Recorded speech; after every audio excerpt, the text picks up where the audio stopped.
Welcome to the Catalyst Podcast. I'm your host, Charles Epstein. Today, I am delighted to be joined by Puneet Leekha, the incoming Chief Executive Officer of Chestnut Health Systems. Puneet joined Chestnut in 2015, serving as General Counsel and Director of Operation, and he joins me today from his office in Bloomington, Illinois. Puneet, welcome. Thank you, Charles. Nice to be here. It's really great to have you as you are about to step into this new role. Very exciting. We're going to get into that. But first, I was told that, like me, you are an absolute tennis nut. Do you still play? I do. So I started playing when I was 8 years old. Tennis was kind of a generational thing in my house. My dad played, I then played, my sister plays, and now my son plays, which is kind of neat. But I played year round since I was 8 years old until I hit college, and then after that dropped it for a while because of school and work and all of that. But I picked it back up a couple of years ago, so which has been really nice. Okay, so you did not play in college? I do not. No. How regularly do you play? Now once a week. So I'm playing once a week. My wife is taking lessons. Again, my son is playing, and my daughter's too young, but as soon as she can, get out there, she will too.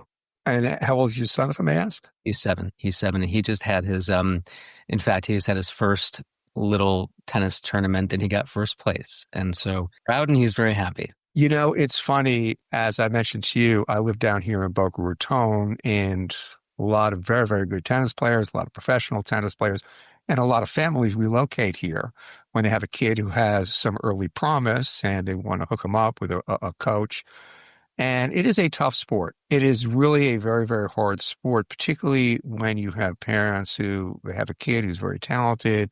And of course, they see a professional career on the horizon. And even to become a professional tennis player, it is a very, very hard road. Very few people really can make a living at it.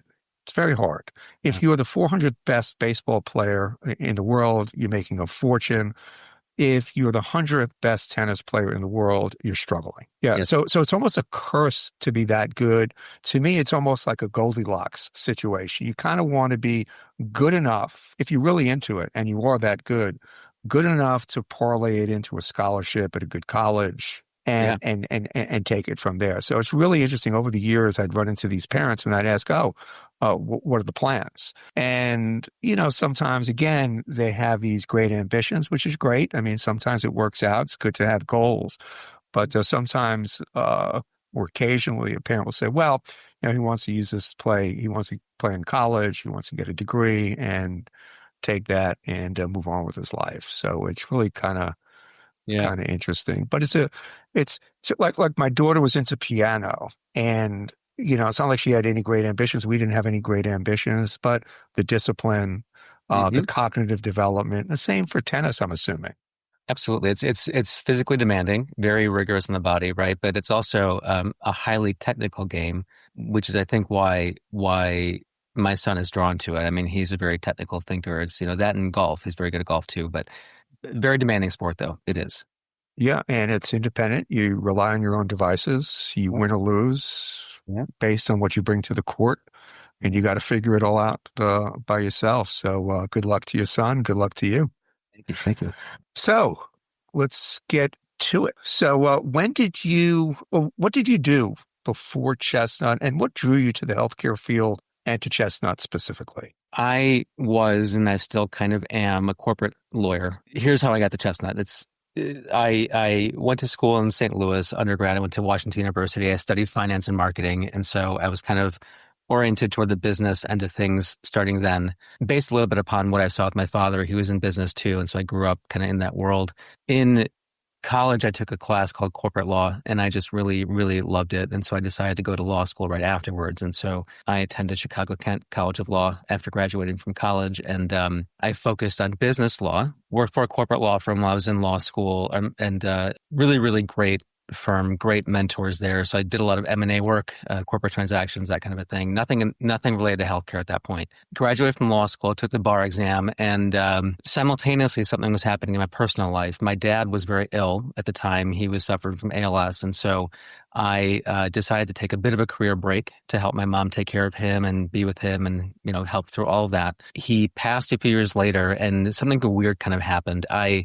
He was ill for 10 years. And so we were really heavily exposed to the healthcare field and healthcare workers. So I became kind of very interested or drawn to kind of the plight of those who were in that world. And so I decided that when I re-entered the workforce, I wanted to kind of combine, my education and work experience thus far with this newly found appreciation for healthcare. And so I intentionally sought out corporate healthcare law firms to work for. And so I joined a firm called Popovits and Robinson in the Chicago area. Worked for a woman named Renee Popovits. She, at the time, was one of the very few lawyers in the country who focused on behavioral health care law on the institutional side. Learned a lot from her.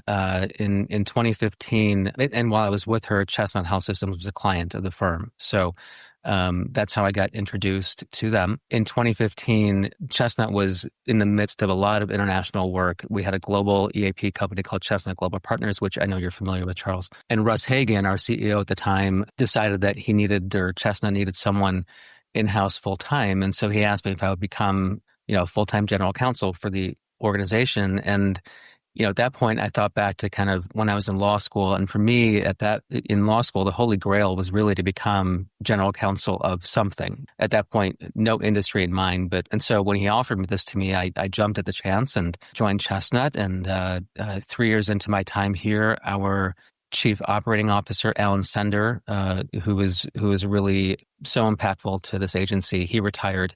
And they asked me to take on the dual role then of COO and general counsel. I agreed. And then, of course, now I'm going to be transitioned to the role of CEO in a week and some change. So that's how I got into healthcare. Well, went from practicing law to business side of healthcare. Chestnut specifically, though, aside from it just me having worked for it for some time before coming in-house, I was really drawn to its mission, its quality of services, its reputation, and importantly, I think the entrepreneurial nature of its leadership and board. The board's very, very entrepreneurial, and those things really spoke to me. Fascinating journey. Puneet, in its 53-year history, Chestnut has had 2 CEOs. You will be the first with a legal background. What advantages do you bring as a CEO with a legal background? There are some things that translate. I think there is certainly some advantages of an attorney moving into a CEO role. I think in our case, just an understanding of healthcare law and regulation. Obviously, healthcare is one of the most highly regulated fields out there. And so having the experience navigating through those regs and reducing legal risk and ensuring compliance, I think that's an advantage. Another, I think, is risk management. I've been trained to identify, assess, and mitigate legal and operational risks. Of course, negotiation, crisis management skills. What comes in really handy, I think, is my background with corporate governance and board relations, in the nonprofit world especially. That's really important. And ethical leadership is one that I would also say. I think I've been trained to think really critically about the ethical implications of decisions, which becomes really important as a CEO, in my view. And then, of course, you get things like advocacy and public policy and the ability to kind of interpret legislative developments and, the implications on the organization. And then I would say the ability to synthesize information across various disciplines, law, policy, business, ethics, and take this kind of systems thinking approach to organizational leadership, I would say. Now, I will also say, Charles, there's a downside. As a lawyer, you're really trained to mitigate or eliminate risk, okay? And in business, some level of risk taking is necessary, obviously. And so balancing that has been a challenge I identified very early on in my tenure at Chestnut. And so I've worked really hard to kind of overcome that and kind of replace the legal hat with the business one, because they're very different hats, truly. But how do you overcome that? Well, I think it's nice because I'm able to properly identify the legal risk associated with anything we're looking at, right, or the reputational, whatever risk element there might be. But that I very intentionally focus on the business objective and weigh them out and see how I can achieve the business objective within the confines of whatever tolerance level we have decided that we'll tolerate. This podcast is going to drop next week, by which time you will have assumed the CEO role. But I'm sure, just as you gave a lot of thought to risk tolerance and the entrepreneurial risk taking, and you have to keep those in balance. I'm sure you've also done a lot of thinking about your management style, your management philosophy. How would you describe that? If we're talking leadership versus management on the leadership side, I think for me that depends on the situation, but I think for the most part, I really do prefer to direct my team toward a common vision and focus on the end goals, without really worrying about how each person chooses to get to the goal. I don't really concern myself with that too much. I think that, and again, I'll use the word entrepreneurial. I think that really inspires that kind of a spirit and enthusiasm, and I think it promotes ownership in results and the achievement of results. But I will say that only works if you have the right people in the right seats. And in my case, I do. I think a lot of my colleagues, but Mike Dennis, our chief research officer, who's prolific in his field, Matt Mullenhour, but who you've had on your podcast before, our chief clinical officer. He's has such deep clinical experience on the operations side. Tony Coletta, our new chief administrative officer of a year, he really kind of gets some of the things that I've been talking about. One in particular, which is that in order for us to pursue more strategic growth, we really need to kind of solidify our foundation. And in my view, that starts with our back office. And so he's working hard on that. And then we have Melissa Woodbury, who's our brand new chief financial officer.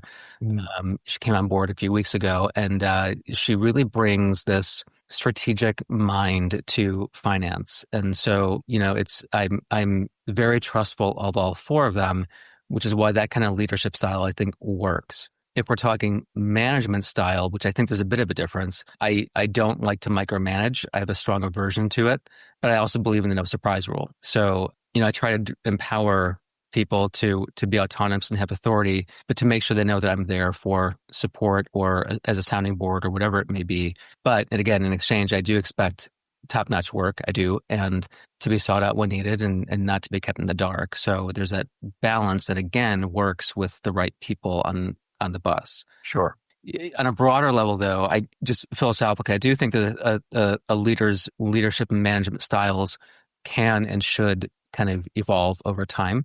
That's certainly been the case for me, especially over the past year. So at the beginning of the year, I completed this really intense 14-week-long executive leadership program at a business school in Boston.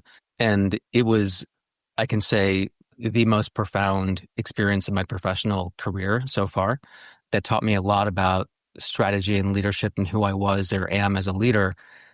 One lecture in particular really left a mark on me. It was a lecture given by a gentleman named Hubert Joly. Does that name ring a bell to you at all?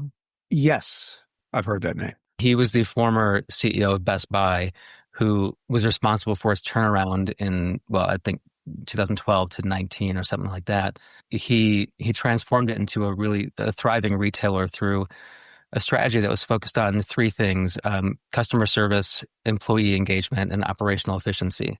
And those were his three tenets to organizational leadership and success. And I think that those three things really can translate across industries pretty easily. He also authored one of the best business books I've read called The Heart of Business. He, in this book, kind of shares his philosophy that companies thrive when they prioritize people and purpose as much as they do about profits. He believes that true success comes from empowering people, employees, serving all stakeholders, and creating the culture of human connection, authenticity, and meaning in the workplace. And in the book, he offers kind of a roadmap to do that. So, in other words, he believes that leadership is as much about the heart as it is the mind, and that's been an important lesson for me. Yeah, very interesting. It just so happens today's Catalyst Substack newsletter, we talk about purpose. Yeah. It's one of these terms, one of the pillars of recovery, and this is National Recovery Month. And it's just one of those terms that people use. You see it in mission statements, you see it in books, self-help books, but just like a lot of words that get bandied around a lot, they lose their meaning, and people aren't quite sure what it really does mean and what it really looks like in practice or in somebody in a leadership position. So that's quite interesting. What are some of your early priorities as CEO? There are a lot. I would imagine. I'll pick out a few I think that are pretty important to me. One is focusing on culture among the officer team. I mentioned that the composition of our team is relatively new. I'm, of course, moving into a new role after 10 years. Tony, our CAO, is a year in. Melissa is a few weeks in. Thankfully, we have Matt and Mike, who have been with us for a long time, and they're both really established in their respective roles. And so, for me personally, it's very important to cultivate a strong and healthy culture among that group. In fact, I think it's imperative, and I'll tell you why. I think, first of all, I think culture at that level especially drives execution of strategy. It does, and there's that expression, "Culture eats strategy for breakfast." It's true. Even the best strategies will fail if a leadership team isn't aligned or motivated. Without that alignment, I think that silos can emerge, priorities can clash, and just execution suffers. And so that's one reason. The second that I'd like to focus on that is because corporate officers really, I think, set the tone for the entire agency. They model behavior for everyone else. So if they collaborate well, I think departments or units will do the same. I think if they show integrity, employees will follow suit.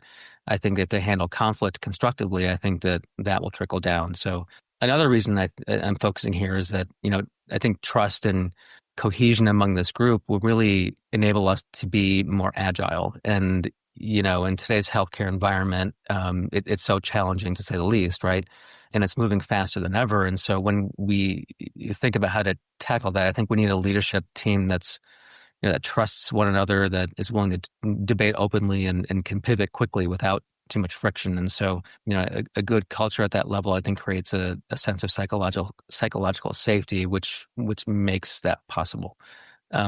Lastly, I think, if things go wrong, then culture at that level becomes your safety net in a way. I think, a well-aligned team with strong relationships will support each other, will focus on problem solving, and just help each other maintain morale in the bad times too. So, I think our success not only hinges on the strategies that we identify and pursue, but also who's driving them and how. So that's why one of my areas of focus is that officer team. Well stated. Now, these are things that you want to define and refine. What are some of the things you want to change from an operational standpoint, from a service delivery standpoint, from a messaging marketing standpoint? Those are a lot of standpoints, Charles. They are. You are free to choose one, two, or all three. The answer I'll give will probably encompass all of them. So I think globally, I think one of the things I'm really intent on doing is introducing the idea that we have to balance mission with performance. I've spoken about this in various settings the past few months, and here's what I mean by that. As an industry, as a field, we're living through a time of great uncertainty, as again, as we know. And it might not be popular to say this, but in my view, mission alone is no longer enough. I think that we need to really strengthen our resilience by not only uniting around our mission, but by embracing a performance-driven mindset. We have to kind of evolve operationally without losing the values that define who we are, without making Chestnut lose who Chestnut is. And here's my logic. So I think in times of change, being adaptable is really essential. But it's really resiliency. So our ability to bend without breaking is how I see it. That lets us navigate uncertainty while staying grounded in what our mission is. So to be resilient, in my mind, to ensure that we make as much impact as we can, even in the face of that uncertainty, to continue delivering on our mission, I think requires us to pair compassion with operational excellence. And I've said this before, but we need to match kind of excellence and intention with excellence and execution, which means that we have to do things like measure impact, make data-driven decisions, and continuously improve how we serve, how we operate, how we support our operations, all of those things. And part of that will mean making strategic, prudent investments in people, processes, technology, to make us as efficient and effective as we can possibly be. And why we do that? Because that's how we're going to survive. That's how we make the biggest impact. It's by focusing on our performance that we can make sure that we are as resilient as we can be to continue delivering on our mission. So that's what I mean. A long-winded way, but does that make sense? I did throw, as you said, a lot of standpoints at you, so I think you handled it as well as could be expected, but thank you.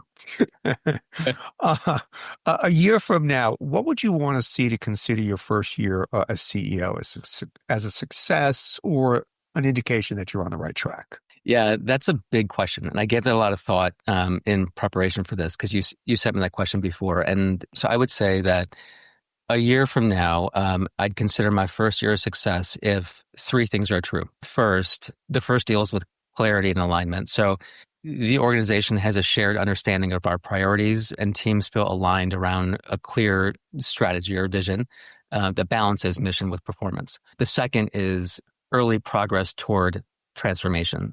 So we've made measurable progress toward key initiatives, whether that's improving operational efficiencies, investing in our people, advancing technological capabilities, or strengthening our financial resilience. And the third is a stronger culture and trust. There's a growing sense of trust, transparency, and engagement across the agency, and staff feel heard, valued, and more connected to our purpose than before. And we're building a culture where mission and excellence reinforce each other. So if those three things are true, or are in motion at least, then I'd feel like we're on the right track. Excellent. We're going to have to perform these periodic check-ins. Yeah, test me, huh? Yes, yes. And then a year down the road, we'll bring it all together. Yeah. What is your vision for Chestnut in the coming, I don't know, 3, 5, 10 years? 10 years is probably a long time. So let's go to 3 to 5 years. Chestnut is a unicorn. I think that a lot of us can see that. We have so many strengths and so many competitive advantages. We have a legacy of innovation and collaboration. Our service lines are really deep, really broad, really complementary and just consumer centric. We have a growing geographic footprint, diverse streams of revenue. We have a workforce that's really devoted to our mission and the people that we serve. I mean, that part amazes me every day. We have leaders with a lot of talents, a lot of institutional knowledge. We have a lot of statuses, CMHC, CCBHC, FQHC, all these things, all these designations by the feds or state. And of course, some would say that Lighthouse Institute, which is our behavioral health research division that constantly grows and innovates, is our crowning jewel. So, I mean, we have all those things. But we're also facing a lot of challenges, as we know, and the threats to our business. And we can go on and on about that. But so my vision, though, is to create a more modern, resilient, sustainable, and growth-oriented Chestnut by doing things like establishing it as a leader at a national scale, as an integrated healthcare, placing it on the cutting edge of innovation and achieving scale, being responsive to changing consumer demands, and really mitigating government and market risk to the extent that we can. That's where I'd like to see us go. Excellent. Not to end on a flippant note, but from my perspective, success a year down the road would mean that I'm still doing this podcast and then you and I could meet in Bloomington to play some tennis. Let's do it. That would be awesome. Puneet, I've been really looking forward to this. Thanks so much for taking the time. As you're about to step into this role, it's very exciting and I wish you all the luck in the world. I think it's going to be an amazing ride. So again, kudos and congratulations. Let's do this. Thank you so much. It was very nice chatting with you. Oh, same. Today, I spoke with the incoming CEO of Chestnut Health Systems, Puneet Leekha. He joined me today from his office in Bloomington, Illinois. This is Charles Epstein for the Catalyst Podcast. Thanks for listening.